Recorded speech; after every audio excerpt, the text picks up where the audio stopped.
Hello everyone, sorry about that. Hello everyone and welcome to game 2 in a series between JN and Focus. Game 2 taking place here on Twisted Meadows and JN opening up with a speed building of the Altar of Kings, and unfortunately he has spawned in the worst possible position from his opponent. He has spawned counterclockwise from his opponent. Focus most likely will be getting up a Blade Master and then running the Blade Master into here to try to disrupt. The Blade Master will end up taking down several peasants, and JN will only be able to really get back into this game right now unless he gets some really good items or he's able to push back that Blade Master before any true damage is dealt. Now, how can I make these predictions before I've even seen the game? I guess I've just experienced so many games of WarCraft 3 that I can kind of see it in my mind's eye of what's going to happen. But then again, these are just predictions and I could be wrong. Focus spawning as the yellow orc player here at the 5 o'clock position. JN, once again, the teal orc player here. It looks like the barracks will be built. It is not going to be sped built, as JN may try to pull 7 to 8 peasants in order to clear out this creep camp. This creep camp here does have that rock golem. If you take a look, those rock golems and the troll high priest, it is a very nice location because it can drop a Sobi mask or a robe of magi and drop a tome of experience. If it does that, then the archmage will be very, very close to level 3, and a level 3 archmage is a very dangerous hero early on in the game. Footman continuing to just be trained off over here. Archmage not yet being picked up. What is... Oh, wait. Archmage is already out. There we go. So Archmage already out now. We're going to see one Water Elemental being brought over. Another Water Elemental needs to be brought over as well. Voodoo Lounge now coming into play. And it looks as though the Farseer is going to be the hero of choice. Okay, so it's a Farseer and not a Blade Master. Very interesting strategy, as now the Farseer is going to be making his way over. The Farseer is a very good harassment hero. I do not see an Arcane Tower inside the base, and without an Arcane Tower, what that means, a Tome of Experience plus, a very useless item, +1 armor across all those units. Easy way to get some early gold just by selling that there. You're going to see that the militia are going to be going back into peasant forms in just a moment, and how much damage can be dealt. There in comes the Spirit Wolves. The Spirit Wolves looking to just deal damage to those peasants there. One peasant looks like it will get taken down. No, JN stabbing a peasant in the back. And that just may be the constant strategy, as now the Farseer trying to go toe-to-toe with an Archmage. The additional +1 armor is not going to help out. I'm sure the Archmage would have rather had Robe of Magi, +6 attack, more mana and better mana regeneration would have been the better call here, as now new Spirit Wolves continuing to be added. JN now being forced to pull back here. The Farseer is relatively low on hit points. Is that one peasant? Oh yes, that peasant does go down as well. JN losing a lot of workers, as the Archmage has backed himself up into a very, very tight corner. Will he be able to make his way out is the question. More and more wolves are getting taken down. Archmage at 68, 69 hit points. Is it going to be enough, as the Farseer at 56? Archmage barely able to survive. I'm not quite sure how, but the Water Elementals have been chasing that Farseer. The Farseer taking a lot more damage than he should. The Spirit Wolves now trying to go after the Archmage. Archmage has really nowhere to run, as those Spirit Wolves do move fairly fast. The Archmage attempting to run from Spirit Wolves. The Spirit Wolves, however, every time that Archmage turns a corner, the Spirit Wolves should be able to gain a little bit of distance, as long as they're going to cut that corner just ever so slightly. Farseer now picking up some healing salves. There we go. Going to heal back up. Those Spirit Wolves are still chasing him down, and I believe the regeneration rate on the Archmage is actually faster than the movement speed and the attack of those Spirit Wolves. Down over here, it looks as though we are going to try to see... Nope, not anything over there. And now the Archmage, after all that running around, may just end up running straight into a Farseer, and that would be absolutely hilarious. Archmage now running in. There we go. And this is going to be really bad news. Down to 59, 44 hit points, and some nice padding there, as the Grunts now get in front. And after all of that running, JN still forced to use a Scroll of Town Portal in order to stay alive. Here we go. Null Overseer. Both sides going to engage. The Grunt's going to go after the Null Wardens. The Null Wardens do deal the majority of the damage, 21 to 29 damage. and they also have a lot less hit points, so able to really deal a lot of damage, while the Null Overseer just tries to attack the grunts in the back. Not much damage going to be dealt there. Archmage now coming back over. He does have 268 hit points now.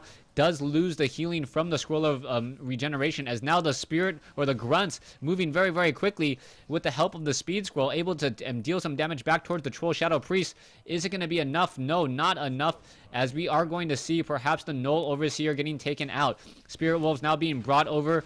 It doesn't look like Chain Lightning has been picked up yet. We are at Stronghold. I do not see a second hero. Tauren Chieftain now coming in, so it can be Chain Wave, a Chain Wave strategy eventually. Chain Wave is an old school strategy where you use Chain Lightning with Shockwave to really destroy an army. And then it's very effective against humans as long as they do not go for Spellbreakers. You're now going to see the Footman now backing off. Tauren Chieftain. Tauren Chieftain still over here, has not been trained up completely. Farseer looking to perhaps get some experience, but Focus has not really been able to take out any of those units. JN still wandering across the map, kind of oddly, as he hasn't really been able to do much during this time. He is teching, he is going into keep now, but he is a bit behind, as we're already going to see the Tauren Chieftain come out in just a moment. Farseer now arrives. It looks like one Footman may get taken out. The Farseer trying to get ahead of there. We do not see boots of speed on any of the heroes, and that is a bit of a shock. We are now going into Shockwave for Tauren Chieftain. So the Tauren Chieftain with Chain Wave, level 3 Chain Lightning is, or level 2 Chain Lightning at level 3, could spell almost instant defeat unless we see some more Arcane Towers. One Arcane Tower, one Guard Tower inside the base. We are going into Spirit Walkers and Raiders, and things are looking very good for Focus at this stage. Grunts now making moves around. Is the Farseer going to be able to do any serious damage here? As now the Farseer and the Archmage battling it up just a little bit. The Farseer has a little bit more hit points, but I'm not quite sure who moves faster. I believe the Archmage does move faster still. One Water Elemental back over here, just going to be hiding itself. We'll see what's going to happen off over here. Water Elemental. Yep. Yeah. Not very much going on in terms of the game so far, as JN now does start training his Mountain King. Level 3 on the Archmage, a very, very nice away from hero experience. Getting up to level 3, level 3, I believe perhaps taking down a Spirit Wolf. And now we'll see what's going to be happening next, as we are going into Ring of Protection +2 and some nice items on the Tauren Chieftain. It looks as though, yes, we are going to have some healing on those grunts, and the units are going to be moving back out. We are going into a Lumber Mill. Spirit Lodge is getting the Adept training. Spirit Link should be coming in momentarily as the battle does ensue. Focus 2-1 on his heroes. This is a really, really far delayed. And this is a delayed leveling of these heroes, as we are only at level 3, level 1 on a Mountain King, which will be popping out momentarily. And we are only at 2-1 on the Farseer and the Tauren Chieftain. Farseer still just creeping out. We are going to have level 2 on the Tauren Chieftain now. We are going into Endurance Aura, faster movement speeds, faster attack rate. We'll see how effective that Tauren Chieftain will be in just a moment, as the Farseer now makes its way off to the north and looks to try to take down some of these units. Spirit Wolves are already being cast. Tauren Chieftain could come in with a Shockwave. We see a little bit of arcane feedback damage there, and how much damage will really be had. Also, a lot of militia over here at the 12 o'clock expansion location. Scout towers are already down. They need to be upgraded.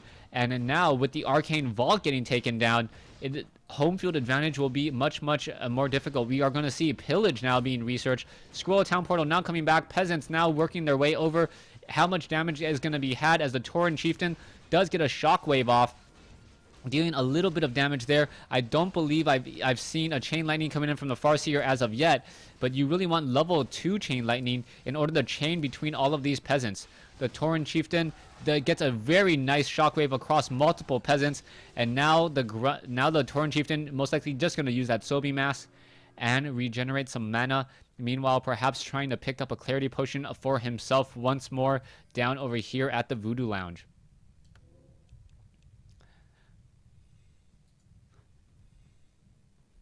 Tauren Chieftain now healing back up the rest of his units. You can see off over here that there are towers, but all of those peasants were teleported back, so no true economic advantage was established.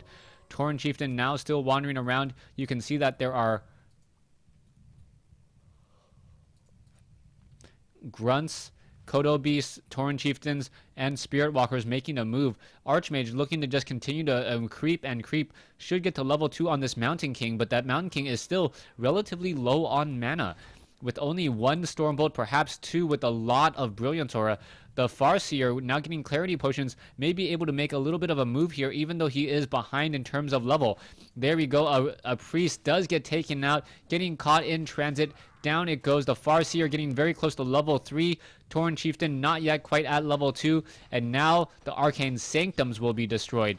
Let's take a look back over here. There is a Scroll of Town portal. The Mountain King already back up to 150, 160 mana. Should be able to get off 2 Stormbolts, not before losing another Arcane Sanctum. Sorceress now making its way over. And how much damage can be had as this Tauren Chieftain going up against the Keep. The Keep, though, does have the help and the benefit of some additional towers. Squirrel Town Portal now coming back in as JN hires a Goblin Shredder in order to add more units to his army. Where is that Goblin Shredder? Off over here. Not quite sure why he didn't bring it in from here in order to join in on that fight.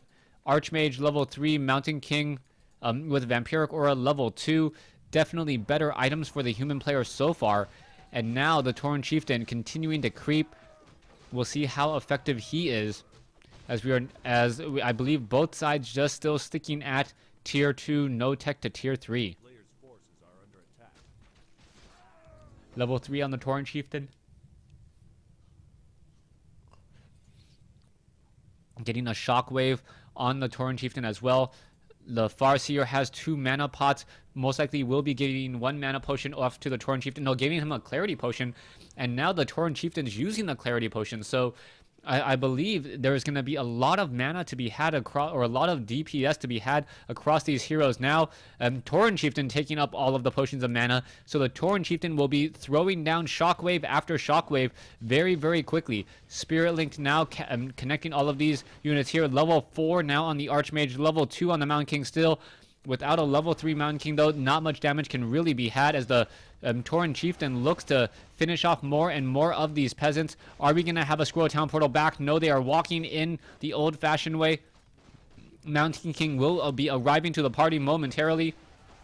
There's the Stormbolt, but only at level 1, not that much damage will be dealt. The main town hall has been destroyed. JN will be revealed in a little bit of time. Does he have enough money is the question. He does not have enough money, and the longer this game goes, the better it will be for Focus. So Focus currently sitting on 1 base compared to 0, and now Focus... I believe he also has a significant supply advantage. Yes, a 10 supply advantage at this stage in the game. And now all really JN can do is mount an all-in and hopefully utilize this Goblin Shredder very, very effectively. There is 1 peasant off over here, unable to return all of that. We'll see what's going to happen here as Focus going to engage back down against all of JN's units. We are going to see what the Spirit Wolves now come in. There's a nice Shockwave dealing a massive amount of damage already. Tauren Chieftain just waiting for the proper opportunity to get in another Shockwave. It should be coming in momentarily. There's another Shockwave hitting across multiple units again.